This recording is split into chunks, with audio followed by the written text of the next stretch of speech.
Dan itu bayangkan, itu suara kepala Wansu yang sepeng oleh Tuan A. Pertama dan kedua kali suara sepegan itu didengar oleh kakek. Di dalam mitologi Bali, Leak adalah penyihir jahat.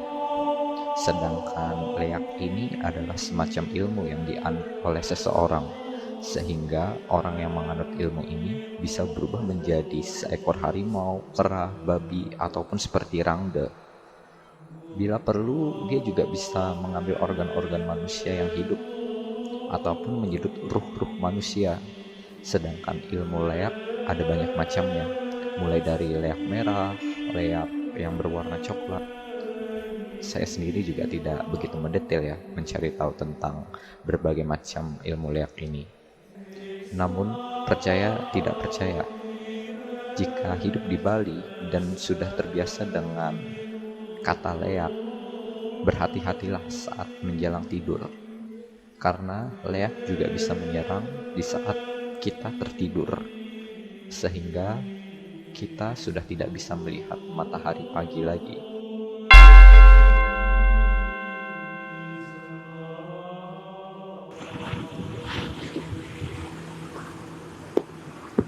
Selamat malam wahai pendengar, saya Rio, dan pada malam hari ini saya akan bercerita dengan maksud untuk menemani jam tidur kalian.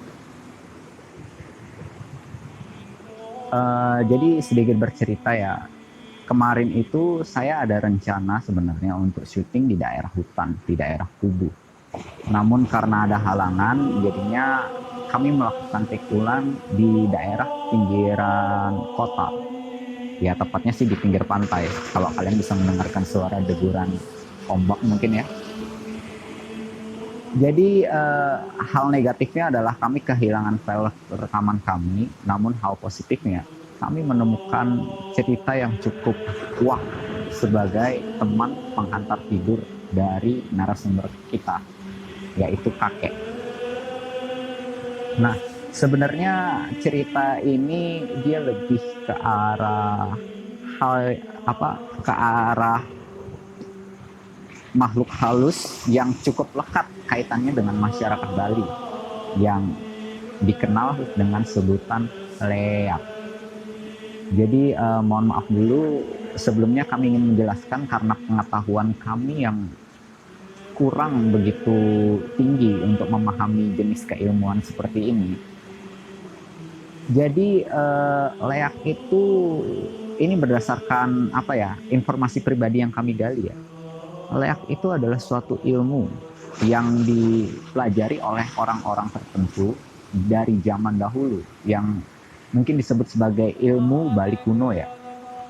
Jadi pengguna ilmu leak ini bisa berubah menjadi apa saja, mulai dari hewan-hewan seperti kera, ular, dan segala macam yang dia inginkan. Burung-burung juga bisa dia berubah seperti itu.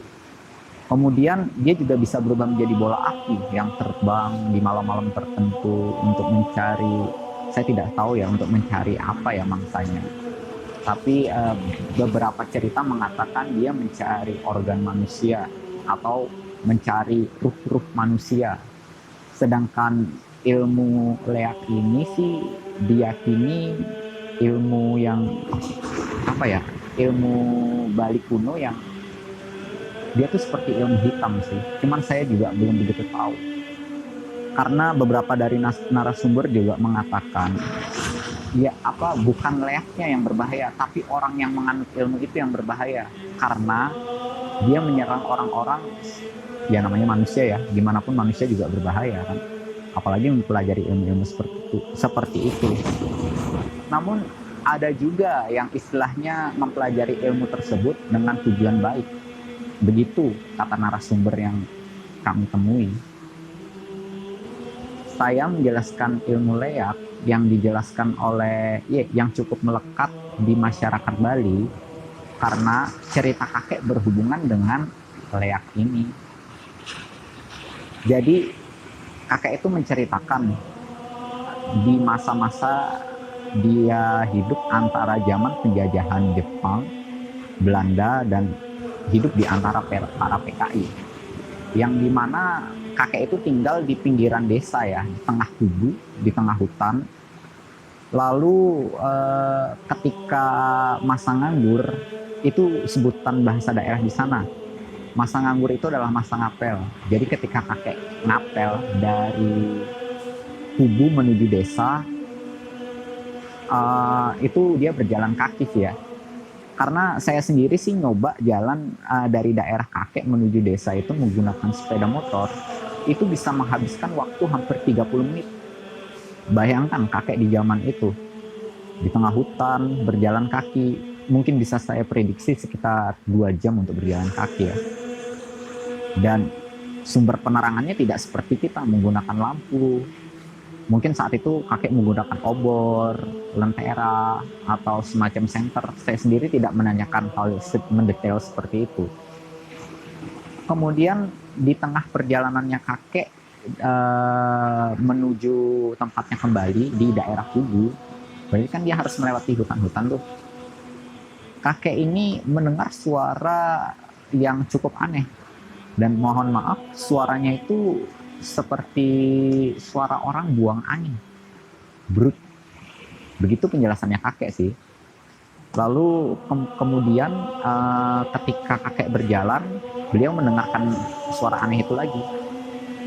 Akhirnya karena merasa itu janggal, kakek pun langsung bertanya ya. Mungkin pemikiran positif kakek saat itu adalah orang yang mengikuti kakek.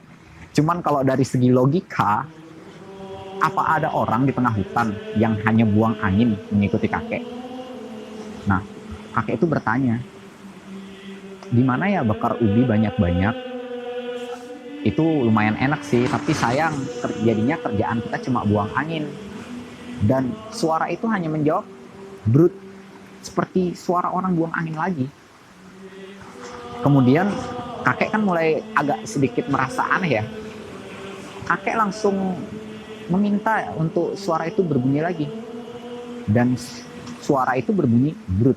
Setiap kali kakek meminta untuk bersuara, suara itu mengeluarkan bunyinya. Kemudian karena kakek merasa itu adalah hal yang janggal, kakek mengambil batu yang besarnya sekepal tangan kakek. Dan di tengah perjalanan, kakek meminta lagi suara itu untuk berbunyi. Coba bersuara lagi, dan suaranya berbunyi brut. Kakek mendengarkan sumber suara itu dari arah pohon bambu. Dan otomatis refleks kakek melempar batu yang di tangan kakek tadi menuju pohon bambu itu. Dan semenjak saat itu kakek bercerita kalau setiap dia meminta untuk suara itu berbunyi, suaranya sudah tidak berbunyi lagi. Nah, ini cukup aneh ya. Bagi kalian mungkin yang merasa aneh dengan suara orang buang angin, jangan-jangan itu bukan dari manusia loh. Karena kan mereka bisa mengikuti suara kita gitu. Dan suara-suara yang aneh. Jadi percaya nggak percaya, yang seperti mereka itu memang ada. Kita ini memang hidup berdampingan dengan mereka gitu. Dan di lain kisah, kakek juga menceritakan ketika waktu itu masa jerangkong. Jadi istilah di sana masa jerangkong itu seperti musim hantu bergentayangan. Entahlah ya, apakah memang hal seperti itu lazim di daerah-daerah tertentu. Tapi kakek menceritakan, dan ini cukup unik juga ya bagi teman cerita penghantar tidur saya gitu. Kemudian di tengah masa jerangkong itu ceritanya, orang-orang mulai dari jam 7 itu sudah tidak ada yang berani keluar. Sedangkan kakek yang orangnya cukup penasaran, dia ingin mencari tahu seperti apa sih jerangkong ini, seperti apa sih hantu yang bergentayangan ini. Karena ini sedikit cerita ya. Jadi di desa kakek itu memiliki 2 makam, 2 kubur. Kubur pertama itu di daerah desa untuk orang-orang yang meninggalnya baik-baik, dan kubur kedua itu di tengah kubu. Dan mohon maaf sekali, itu untuk orang-orang yang meninggalnya tidak baik. Kemudian kakek juga bercerita kalau para pendahulu di sana, para pengelingsir di sana sudah melakukan semacam pageran-pageran untuk desa tersebut. seperti sengker, istilahnya di sana sengker. Jadi daerah tersebut sudah disengker, dipagerin sehingga makhluk-makhluk yang bergentayangan ini tidak bisa masuk ke dalam desa. Jadinya hantu-hantu yang bergentayangan ini ya tentu saja karena nggak bisa masuk ke desa, dia bergentayangannya di daerah kubu, di tempat daerahnya kakek. Dan saya sendiri kemarin ke sana ya, itu lampu di pinggir jalan sama sekali nggak ada. Dan ya ada sih lampu, tapi itu cuman di daerah rumah-rumah aja sih, rumah-rumah kediaman warga di sana. Dan mengingat zaman kakek yang sudah terlalu jauh di dalam cerita tersebut, bayangkan apakah zaman itu sudah menggunakan lampu-lampu listrik seperti sekarang. Saya rasa sih menggunakan lampu minyak ya, karena dari barang-barang kakek terlihat barang-barang yang lama termasuk lampu minyak. Kemudian balik ke dalam cerita, kakek ini kan penasaran dengan jerangkong atau hantu gentayangan itu. Kakek mencari tahu dan mengajak temannya, yuk kita cari seperti apa sih rupa hantu ini. Ya temannya sih merespon hal yang wajar ya sebagai manusia gitu. Wah gila ya, ngapain kita nyari hal-hal yang begitu? Mending kita di dalam rumah aja, orang lagi musim hantu bergentayangan, kenapa malah kita cari? Ya karena hal itu mau nggak mau kakek melakukannya sendiri, karena kakek ini orangnya ya pertama cukup berani dan orang yang penasaran juga. Sehingga di dalam perjalanan di tengah hutan kakek itu, kakek mendengarkan pertama mencari-cari dulu, terus kakek bercerita dia mendengarkan suara yang aneh lagi, bunyinya seperti kuak kuak. Kakek kan bingung ini suara apa, dicari-cari sumber suaranya itu ada di mana, sampai dia masuk ke dalam rumput liar, melewati pohon-pohon yang tinggi karena di tengah kubu kan. Kemudian ya akhirnya kakek tibalah dia di daerah tepi jurang, dan ya jurangnya itu kata kakek nggak terlalu tinggi sih ya, seperti ya cekokan gitulah. Ya saya juga nggak paham sih dari cerita kakek kan, cekokan gitu. Terus pas kakek ngeliat di sana ada burung yang terbang ke arah kakek, dan sebenarnya ada dua burung, yang satunya lagi terbang berlawanan. Nah burung ini besarnya itu sebesar burung Raja Walis ya, besar banget katanya, dan warnanya hitam, tapi suaranya kuak-kuak. Mungkin itu adalah suara burung yang sedang mepalu kalau istilah di sana. Kalau bahasa kita itu burung yang sedang bertengkar. Kakek mengira itu adalah burung leak, yang dimana itu adalah burung jadi-jadian yang dari ilmu yang saya jelaskan tadi. Karena kan dengan ilmu kerewangan leak dia bisa berubah menjadi apa saja gitu. Dan kedua leak ini mungkin lagi sedang berantem menggunakan wujud burung, entahlah itu dari ungkapan cerita kakek. Karena burungnya itu sebesar bantalan kita saat ini sih, dan warnanya hitam. Mana ada burung kayak gitu kan. Kemudian karena hal itu kakek mengira itu adalah penjelmaan burung leak. Mungkin itu adalah penjelmaan dari orang-orang PKI yang mati dibunuh oleh warga desa kakek dulunya. Karena ceritanya kakek itu kan desanya kecil nih, dan dia hidup di antara desa-desa PKI. Saking kecilnya desa kakek dulu, dia ini diapit desa-desa lain. Jadi dan di mana desa-desa lain itu semuanya adalah orang-orang PKI. Nah, sebenarnya desa-desa PKI ini ingin menekan desa kecil kakek. Itu ungkapannya kakek sih. Namun dengan ajaibnya ya, malah berbalik. Desa kecil kakek yang menekan dua desa PKI ini. Dan dan yang menjadi aneh itu ya, wilayah desa PKI A dan PKI B ini kini sudah menjadi bagian dari desa kakek. Ya saya pun juga heran kan, bagaimana bisa begitu. Dan kakek menjelaskan mungkin itu adalah doa-doa para penglingsir dulu, para pendahulu yang berdoa agar desa kakek itu tetap aman. Nah, saking tegangnya masa itu, kakek juga menceritakan ketika dia diberikan sebuah pisau kecil yang ukurannya sejengkal. Pisaunya itu jadi menggunakan sarung pisau ya. Kemudian dia diminta untuk membunuh salah seorang PKI. Dan saat itu sih kan warga desa kakek ya mau nggak mau harus berbaur dengan warga-warga orang-orang PKI ini. Kemudian mungkin ya tebaan saya seperti siang hari mereka harus seperti menurut, tapi diam-diam mereka harus melakukan pembunuhan terhadap orang-orang PKI ini. Karena kalau tidak, yang membantah bakal dibunuh sama orang-orang PKI. Begitu cerita kakek. Kemudian kakek ini kan mengenal orang PKI ini namanya Wansu ya. Saya juga tidak begitu mendetail menanyakan namanya, anggap saja namanya Wansu. Dan kakek memanggil Wansu sambil menyembunyikan pisau kecil tadi. Wansu, maije. Wansu ini mau datang ke samping kakek dan merokok. Kemudian kakek ini masih ragu menggunakan pisau kecilnya. Kalau ini kugunakan untuk menusuk Wansu, ini kaitannya dengan nyawa orang. Apakah ini hal yang benar? Di tengah keraguan kakek, muncul seorang tuan, sebut aja itu Tuan A ya. Kemudian Tuan A ini membawa sebuah gulungan kaos itu dari gulungan kaos dan meneriakkan nama Wansu. Wansu. Karena ekspresi Tuan A ini sedikit garang ya, Wansu ini kan menengok. Lalu Tuan A ini mengeluarkan sebilah pedang dari gulungan kain putihnya.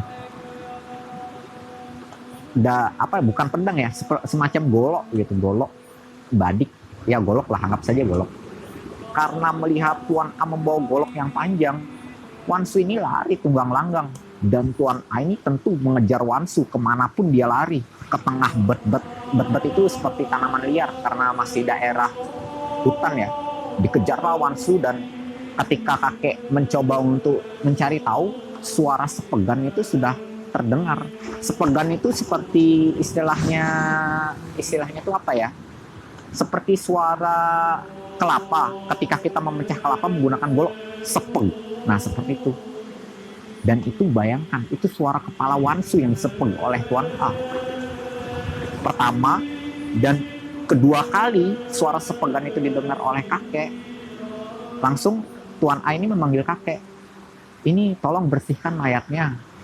Kakek langsung melihat dong mayat Wansu. Mayat Wansu itu kepalanya sudah hampir nyaris terbelah.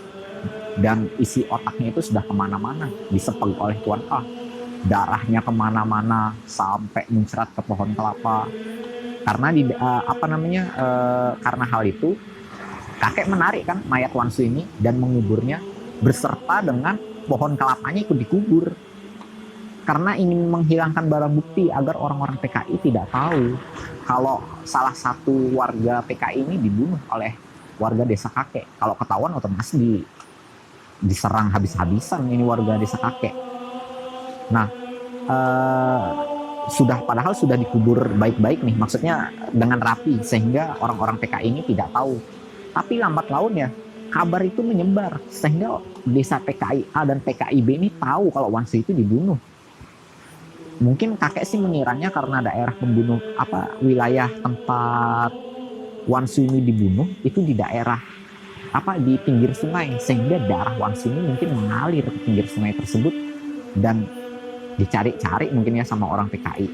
Siapa sih ini orang kita yang hilang? Mungkin dari sana dia tahu. Akhirnya muncul ini 6 orang dikirim untuk mencari Tuan A yang membunuh Wansu tadi. 6 orang PKI ini membawa senjata tajam dan 6 orang ini membawa senjata. Kenapa, Ji? Mungkin yang saya bayangkan itu Tuan A ini memiliki jiwa kesatria ya, karena dia tidak lari ketika dihampiri oleh 6 orang PKI tersebut. Malah dia membawa golok bekas membunuh Wansu itu dan melibas habis 6 orang PKI ini. Kemudian 6 orang PKI ini dicacah satu-satu. Dicacah itu adalah dicincang. 6 orang ini dicincang kecil-kecil sehingga dikuburlah ke-6 orang ini, bekas cincangan 6 orang ini ke dalam satu lubang. Kakek pun mendengar kabar itu ya terkejut. Hah? Ini lubang sekecil ini untuk kubur 6 orang setelah dicincang? Ini hal yang gila. Kemudian karena kasus pembunuhan Wansu, otomatis warga-warga desa kakek ini mulai seperti unjuk diri. Jadi dia tidak ingin ditekan oleh desa PKIA dan PKIB. Sedangkan setiap warga desa kakek ketemu dengan warga PKI itu, kalau ketemu dibunuh, dicincang, dikubur lagi, dibunuh, dicincang, dikubur lagi. Malah berbalik ini jadinya, desa PKIA dan PKIB yang bersembunyi dari desa kecil kakek. Sehingga dilibas habis seluruh orang-orang PKI dan dikubur. Nah, mungkin yang kakek tafsirkan dari cerita tersebut, burung leak yang dia lihat leak yang dia lihat itu adalah penjelmaan dari orang-orang PKI yang telah mati dibunuh oleh warga desa kecil kakek. Ini cukup unik ya, cerita kakek ya. Dia hidup di antara zaman penjajahan Jepang, Belanda, dan hidup di tengah para PKI. Mungkin hukum sudah berbeda dari hukum kita saat itu. Apakah itu hukum rimba, memakan atau dimakan, yang penting bertahan hidup, entahlah. Dan satu fakta unik juga, di desa kakek itu masih ada peninggalan-peninggalan seperti bunker tempat perlindungan kayak gitu. Dan kakek juga sedikit bercerita peninggalan bunker itu kalau dihancurkan walaupun digeranat itu tidak apa-apa. Jadi semacam bunker itu semacam diisi oleh sesuatu. Mungkin semacam ilmu magis mungkin oleh para pendahulu, entahlah. Karena fakta yang unik dari beberapa narasumber juga, pernah ada yang ingin membongkar bunker tersebut. Ketika dia mengambil 3 bilah batanya, orang itu menjadi gila. Bayangkan, cuma mengambil bata, orang itu menjadi gila. Karena bunker peninggalan ini termasuk unik, kelak kita akan mengulas lebih jauh lagi tentang cerita apa sih yang ada di sana. Jadi nantikanlah cerita selanjutnya. Selamat malam.